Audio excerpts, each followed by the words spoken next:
స్వాగతం.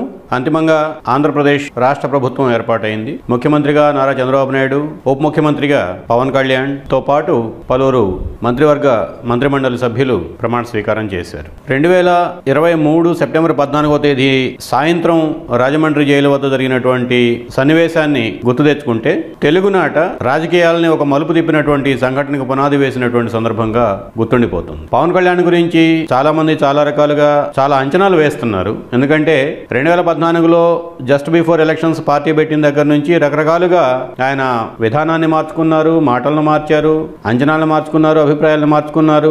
ఉదాహరణకి special status విషయంలోనే పవన్ కళ్యాణ్ యొక్క వైఖరిని మనం పరిశీలిస్తే 2014 నుంచి 2019 వరకు కేవలం స్పెషల్ స్టేటస్ అన్న నినాదం చుట్టూనే తిరిగింది. 2016-17 ఆ ప్రాంతంలో అయితే ఒక ప్రత్యేకమైనటువంటి జాయింట్ స్టడీ కమిటీని కూడా వేశారు.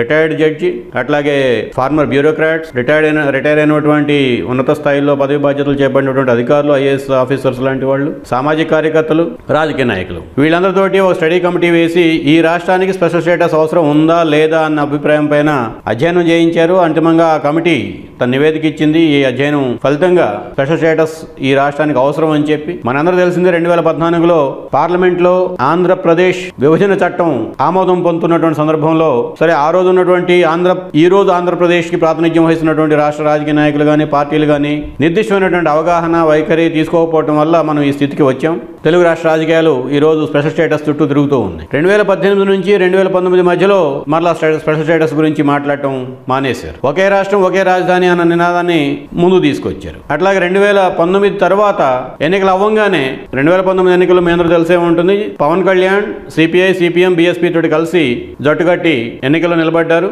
యాజ్ ఏ కూటమిగా చూసుకుంటే థర్డ్ ప్లేస్ లో ఉన్నప్పటికీ సెకండ్ ప్లేస్ లో ఉన్నటువంటి టీడీపీకి, థర్డ్ ప్లేస్ లో ఉన్నటువంటి జనసేన, సిపిఎం, సిపిఐ, బిఎస్పీ కూటమికి వచ్చినటువంటి ఓట్ల పర్సంటేజ్ చూసుకుంటే చాలా తేడా ఉంది.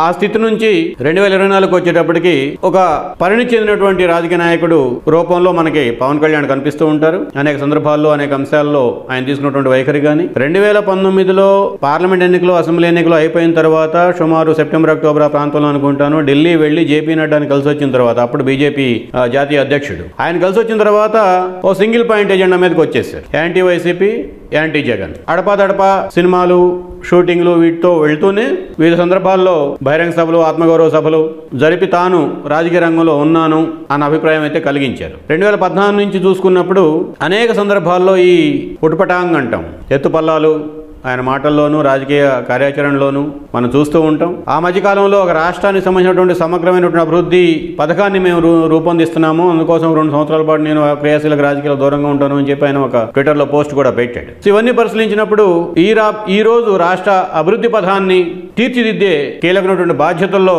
ఉప ముఖ్యమంత్రి బాధ్యతల్లో ప్రమాణ స్వీకారం చేశారు. మనం చూసాం 2014 రాష్ట్ర విభజన అనంతరం ఏర్పడినటువంటి చంద్రబాబు నాయుడు గారి ప్రభుత్వంలో 2 ఉప ముఖ్యమంత్రులు ఉన్నారు. 2019లో 5 ముఖ్యమంత్రులు ఉన్నారు. 2024 మంత్రివర్గం కూర్పు విషయం సందర్భంగా విలేకరులు ఇదే ప్రశ్న వేస్తే చంద్రబాబు నాయుడు గారు మంచి సమాధానం ఇచ్చారు.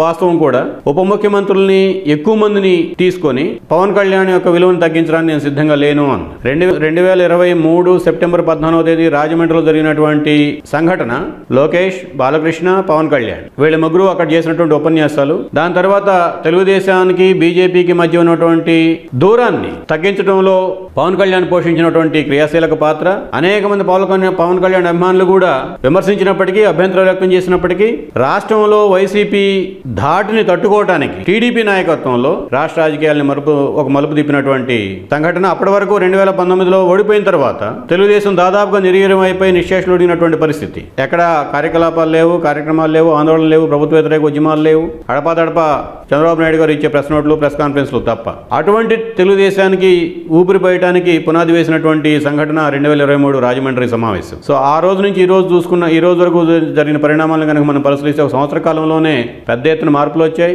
21 మంది అభ్యర్థుల్ని నిలబెట్టి 21 మందిని గెలిపించుకున్నటువంటి ఘనత సాధించిన నాయకుడిగా పవన్ కళ్యాణ్ తెర మీదకి ఈ రోజు మన ముందు ఉన్నారు.